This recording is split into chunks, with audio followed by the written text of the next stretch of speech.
Welcome to the Pre-Pod. I'm here with Erin Clare Jones, Human Design Guide. Hi, Erin. Hi, thanks for having me. Thank you for joining today. I'm super honored to have you here. So I'd love for you to share a little bit about yourself. Yeah, so I'm a human design guide. I live in upstate New York and I've been working with human design for about 8 years now. I discovered it in 2015 and it's been an amazing, unpredictable journey bringing it out into the world. But I feel so lucky to be doing what I do. I think it's an amazing system and I feel it's amazing to see the world be as excited about it as I am. Absolutely. When I first heard about human design, I didn't realize how there is so much you can learn about from it. It also helped me in the workplace and relationships. So let's dive in a bit. What is human design? So, human design is a system based on your time, date, and place of birth that reveals your energetic blueprint and how you're uniquely wired to thrive. And what I mean by that is how you're wired to make decisions, work within teams, cultivate relationships, partner, parent, all the things. Like you can really think of it as a system that gives you kind of your own roadmap. It's not predictive in any way. It's not going to tell you that in 5 years this will happen or this will happen in 10 years. It more helps you understand how to kind of like navigate, basically how to like leverage you, how to leverage your uniqueness and how to kind of flow with who you are rather than kind of resist it or flow against it.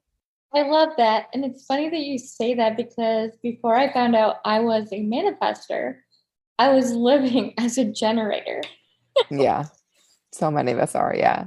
I would love for you to share about each type. Each type. So Yes. in human design, there are 5 different types. There's a lot more underneath this, but this is kind of the first distinction. It's a really important one. And if you have not yet looked up your design, you can go to humandesignblueprint.com and look yours up. So there are manifesting generators, projectors, manifestors, and reflectors. So manifesting generators and generators kind of collectively are like the doers, the builders, the creators, the ones that have like such amazing creative energy and power to kind of bring ideas to life, whether it's their own idea or someone else's. So important for both of these types to be so lit up by what they're doing. One of their biggest lessons is around prioritizing their own excitement, their own satisfaction, and seeing that not as a selfish choice, but actually as the thing that will allow them to kind of have the most positive, brightest impact in the world. And they also both have a lot of lessons to learn around boundaries because they have such natural vitality and energy. People can really want to like take advantage of it.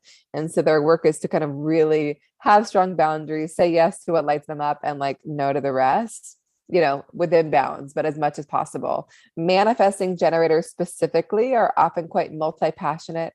They might like moving between different things, having every day look a little bit different. They're really good at making things happen fast, but not handling every single step along the way. So I would remind the manifesting generators listening to not expect others to keep up with you or do as much as you.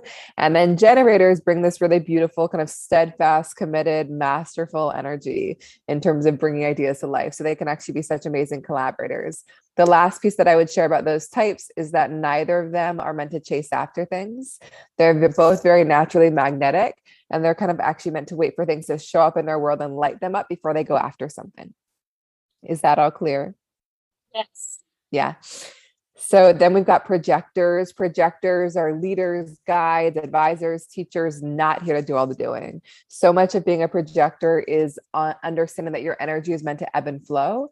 And so instead of doing all day long, it's really kind of honoring the natural ebbs and flows and knowing that your gift is like how intuitively and insightfully you see the world and not like how much you can do and how hard you can work. Projectors tend to be very innately wise about people. And so they can make really good therapists, coaches, teachers, CEOs, managers, like where they're really in a role of guiding and leading others, often not by telling them what to do, but by like asking the right questions. And projectors tend to love systems like human design, like anything that they can like sink their teeth into that really kind of deepens their understanding of how people work. And their strategy is about waiting to be recognized and invited in. So again, not chasing after anything, kind of waiting for a sense of recognition and invitation before engaging. It's not passive. It really is a tool to just protect your energy and make sure you're only guiding those who are really ready for it and really value your insight. Then we've got manifestors like you. And so manifestors are here to be the initiators and the innovators, really good at kind of getting things started and getting the ball rolling. Not always going to do all the doing themselves. Like often like getting things off the ground is where they kind of bring so much value. And you might also find that your energy operates in kind of creative bursts where you might have like a couple days, a couple weeks, a couple hours where you can make a lot happen. And then you might need to kind of pull back and rest. You're not meant to do. And I would say for you, taking that rest is so important because it's often in those restful periods that like the next idea or inspiration will come through. One big reminder for you as a manifestor is that like you're kind of here to see the future and see where things are going before like others do. And so just really trusting yourself enough to kind of initiate and be the first and act on your ideas, even if you haven't seen them done before. And your strategy in human design is about initiating. You're not here to wait for anything to come to you. Like if you feel inspired to make something happen, like there's a little bit of nuance depending on other aspects of your design. You're really here to act on that urge. How does that all feel to you? Do you feel like you're in alignment with that? Does that feel far from the way that you're showing up? Yeah, I feel like that is true alignment for me because I find that I'm so much more like inspired and energetic after I've had that rest period. That I like take time. Yeah. And yeah, I know for me when I tried the generator life, it was so I tried it too. Yeah. I can't keep up. Which actually I didn't even ask which one are you? I'm a projector. Okay. Yeah. Yeah. Yeah. And I think that it's a good reminder that like a lot of us have spent a lot of our lives trying to be something that we're not. And for every type, like generators have been trying to be manifestors, projectors trying to be generators. Like it's all over the place. But like, I think human design reconnects us to like, oh yeah, like that is how I work best. And I find often when I share people's human design with them, like they recognize like how they showed up when they were young. They're like, wow, when I was like 5 and 6, I was like owning this, and then I just got conditioned out of it and like tried to be another thing. So I think it really, more than anything else, human design just gives us permission to be who we are, and gives us tools to actually step into it. The final type is a reflector. We kind of call these people like it's 1% of the population. So they're quite rare. And we kind of call these people like our collective mirrors because they're incredibly sensitive to their physical space. And so they're always taking in and magnifying the energy that they're around. And so you really get a good sense of how a reflector or how a company is doing or a team or a family just by how that reflector is showing up. And so I would say, so importantly for them, they must be kind of ruthless curators of the people and places they're spending time with and in. They also have a gift of fluidity, meaning that they might have some periods in the month where they feel like a manifestor like you or a projector like me or a generator or a manifesting generator. And their job is not to like lock into one way of being and just try to be consistent, but honor whatever feels like them that day. And I mean that on like the micro and macro level. Like on the micro level, it's more like, wow, I was like so on fire last week and now I really need to like rest this week. On the macro level, it might be like, wow, I like loved being an artist and being an entrepreneur. And I'm feeling really drawn to doing another thing. Like it's just like really honoring kind of where you're being drawn and knowing that you have the capacity to express yourself in so many different ways. And we call this type of evaluators because they just see and sense things that so many people don't. And so it's really useful for them to kind of be in spaces where it feels like their perspective is like really recognized and valued and appreciated and invited in. And the last piece that I would share is that, their strategy and also what we call their inner authority, how they make decisions, is basically around patience. Like they're not really meant to jump into things. Like we actually recommend that they give themselves like a full 28 to 30 days before they make a big decision, which I honor is not always feasible. But I think most important here is that they're making decisions like at their own pace and in their own timing. Wow. So those are the types. Yeah. That's really cool. And it kind of sounds like a reflector is almost like a little bit of everybody in their own sense. I mean, it's so interesting because when you look at a human design chart, you're going to see areas that you're really consistent, like kind of the things that make you you, and then areas where you're really fluid and flexible and taking in energy from other people. on a reflector chart, they're basically like fluid and flexible in most every possible way. And so they're taking a lot of energy. And so basically it like gives them this capacity to express themselves in a multitude of ways, you know, like they can like really tap into it all. And so I find with reflectors in particular, like when they're trying to be super consistent, like this is who I am and I'm sticking with it, it can just feel like really rigid and confining because that's so inauthentic for them. But when they really just like go with the flow and like really like start to kind of play with all these parts of themselves, like it can be so fun and so full of surprise and magic. And it's just like a really good reminder of like how hard things can be when we try to be a thing that we're not, and how magical things can be when we actually just like own who we are, you know? And I think human design reminds us that we all need each other, like because we are all so, so different, like we all like need each other in partnership and in teams and in friendship because like we all just bring such different necessary pieces to the table.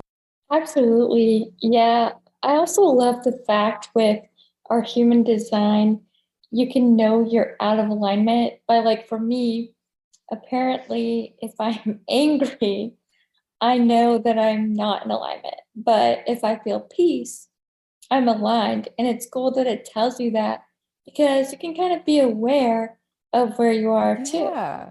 Yeah. And I'll say when I discovered my human design, I was like living opposite every part of it, you know? And so, like, I always say human design is like equal parts relieving and confronting.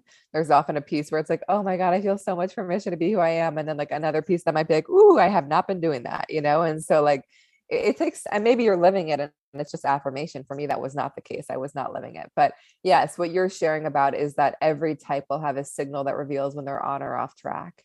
And they're just these like really beautiful checkpoints to be like, oh, I'm in alignment. I'm going to just keep walking this path. Or like, wow, this isn't feeling right. I've got to check in. So for manifestors to be in alignment is to feel peaceful, like feeling free to do things as you please, when you please, like in your own flow. To be off track is to feel angry, often to feel kind of disempowered, unable to be in your own flow, confined in a way that feels unnatural. For projectors to be on track is to feel success, which can manifest, of course, as material success. But more importantly, it's like I feel recognized and appreciated and valued for who I am in my work and in my intimate relationships. To be off track is bitter, which is just like rooted in a lack of recognition, a lack of appreciation. So I know when bitterness shows up for me, I'm like, okay, I've got to like reevaluate how I'm showing up here and whether this is correct for me. Generators and manifesting generators feel in alignment when they feel satisfied, when they kind of drop into bed, like really fulfilled by the way that they've used their energy. To be off track is frustrated, kind of resentful and dissatisfied in the way that they're using their energy. And for reflectors to be on track is surprise, again, when they kind of surrender to that magical flow. And it's just like, what wants to come through me today? Like, I'm so open to that. And to be off track is disappointment. Often kind of like in spaces that don't feel good, around people that don't feel good, or trying to put themselves in a box that feels inauthentic. Oh, I think for each one, I was thinking of a certain friend or a person that I work with, and it's so true. Yeah, it's so simple. And again, it doesn't mean that like you can't have peace in your life as a generator or anything. Like it's like we all have access to all these things. Like they're just really beautiful. Like, but I feel like frustration is not really a thing for me. Bitterness is totally a thing, you know? And so it is just kind of this like root feeling that is just a good reminder of like on or off track. But I really encourage people to kind of experiment with like how it feels in their life, because success for me might feel like a different kind of success for someone else. Absolutely. I wanted to ask you, and this kind of takes us back a little bit, but what are some ways you recognized that you were experiencing a lack of alignment prior to your introduction of human design? And how are you living entirely in your truth today as a result of the work you've done in human design? Yeah, I think it's a journey. I can't say like I am living in my design every day. I am always learning. It's lifelong. I think in terms of the ways I was living off track. And again, it's not like I don't look at these things like, Erin, you were doing anything wrong. It was just like, No. yeah, it was more just like I look and I'm like, when I discovered human design, I was like, that's why this isn't working, you know? Like, and so I'm a projector. I'm not really here to be this like super consistent hustler or doer. And I lived in New York City at the time. Like I was in a really entrepreneurial community. I was working at startups and I was like, I'm just gonna do.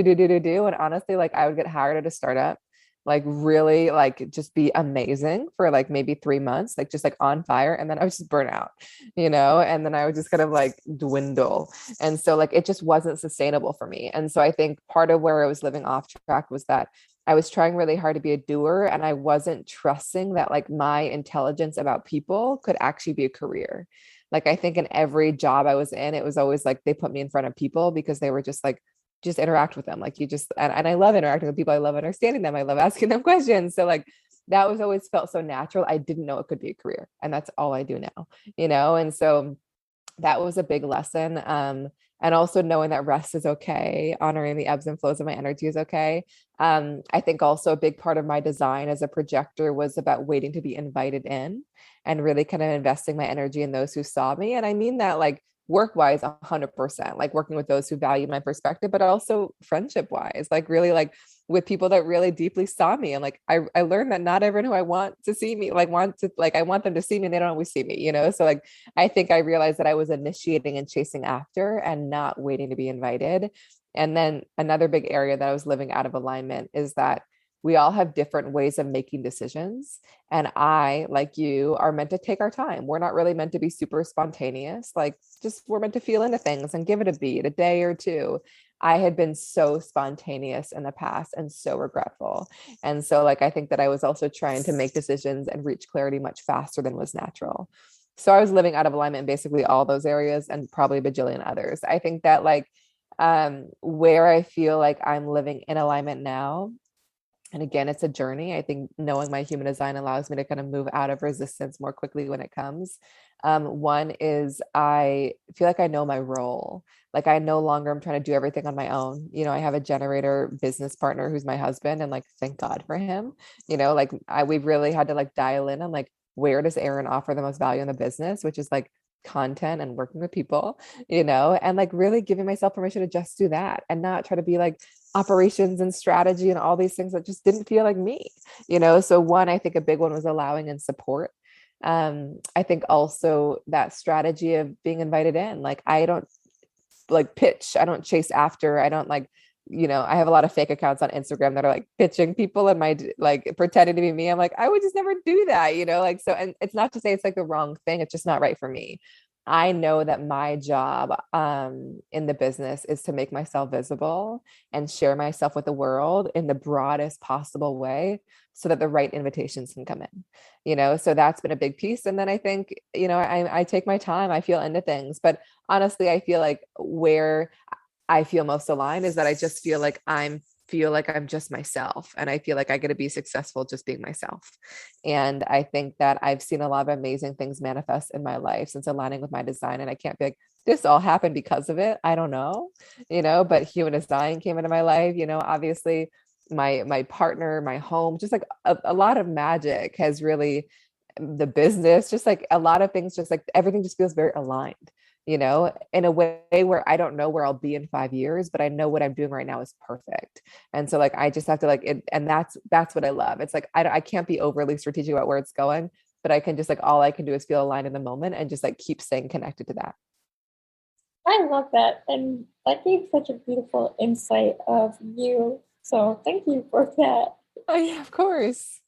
Um, I want to ask you regarding human design, what is something that you wish more people knew about human design?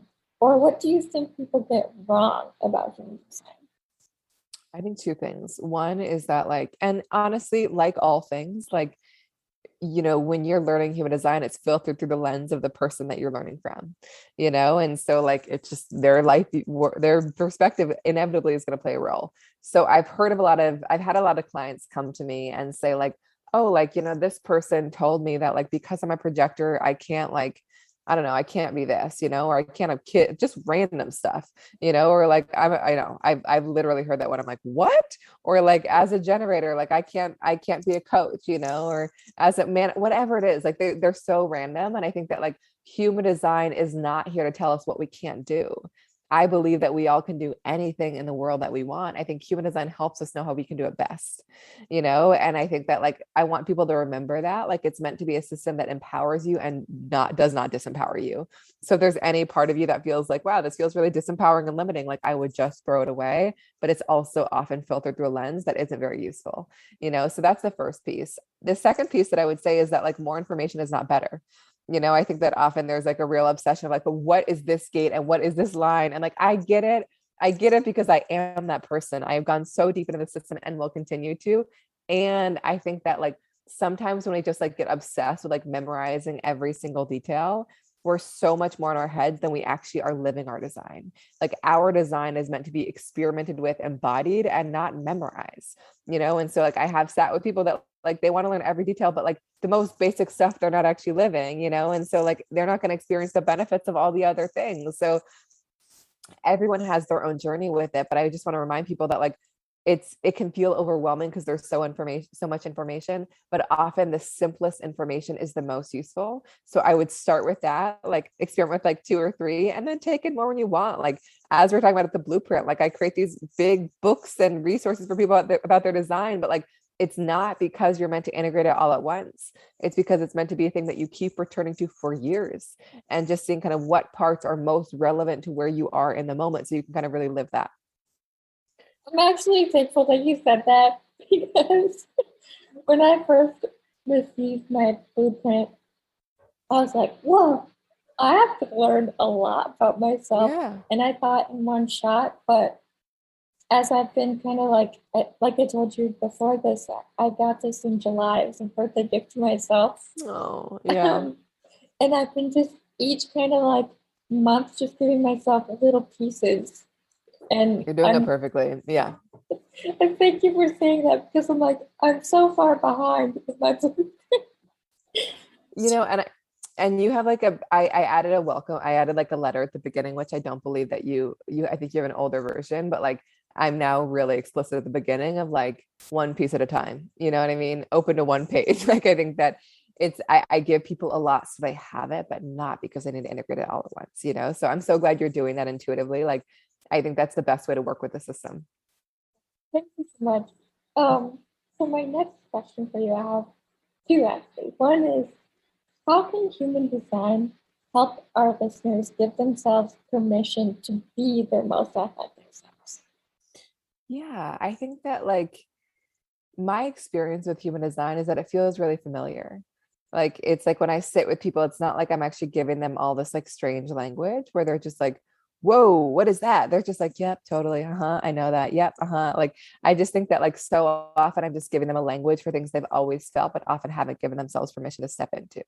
And so I think how it can help your listeners is like it's going to give you a beautiful language to how you operate best. And it will give you actually incredibly practical and grounded tools to step into it. The magic of human design is that it doesn't just like inundate us with information. It gives us a lot of tools to actually work with the information. And so I think it will just give you a lot of tools that are really supportive for your own alignment, whether it's in your business or in a relationship or just in life. And I think one other piece that I would share is that like human design is such a powerful tool for individual alignment. It's also such a powerful tool for relationships because you start to understand like, wow, my partner is really different than me. And so is my kid. And so is my colleague. And I've been trying to, I want them to be like me, but they're not. Like, I think it just like helps us understand how different we are and how to honor each person's needs and ways of being. So I think that it brings a lot of compassion and understanding into relationships because you start to like be given very specific tools to really honor your differences and not kind of take them personally. My friend is a generator and I'm a manifestor. We did a collaboration. And we realized that I'm like an ebb and flow and she's like a go, go, go. Yeah. And it really helped us work better together to understand that. So I really like that you bring that up because you're right. Like it's more so, I feel like you end up being like, oh my goodness, I feel like me. Like this is me. So totally. Yeah. And it is like, it's so useful in collaborations, like, especially with your design. It's like, if you're brought into a situation and they're like, you got to like, one, I'm going to micromanage you and you've got to be really consistent. You might be like, oh, like, you're just like somebody, I forgot to mention this with manifestors, but like, they need freedom and autonomy and control. And like, you're not here to be told what to do. You're here to do things like on your own terms and in your own way. And so like to work with people that really honor that is so important. Absolutely. And it's so true. I think that one of the things my friend and I talked about, who is also a Midwester, we talked about how we didn't realize how we like that freedom. And when you don't have that freedom, you feel like claustrophobic in life. Like, don't tell me what to do. I want to do it my way. So I feel like it opened up so much to me. And I'm really grateful for being able to find you, human design, and Yeah. all of it. So my last question for you today, Yeah. the brief pod is all about calling back your power. And Okay. so how can human design help people find their voice and use it more powerfully? I think that like, I think it really is a beautiful way to just cultivate self-trust. You know what I mean? To just like cultivate trust in your voice and your way of doing things. Like I just think in life we often get like pretty taken off track and we're just like, oh, like this thing worked for this person. I'm gonna do it like them. And it's not that like it's wrong. It's just like it worked for them. It doesn't mean it'll work for you. And so I think that like it'll kind of reveal what will uniquely work for you. And I think when you walk that path, you'll feel so much more in trust of yourself and so much more powerful because of it.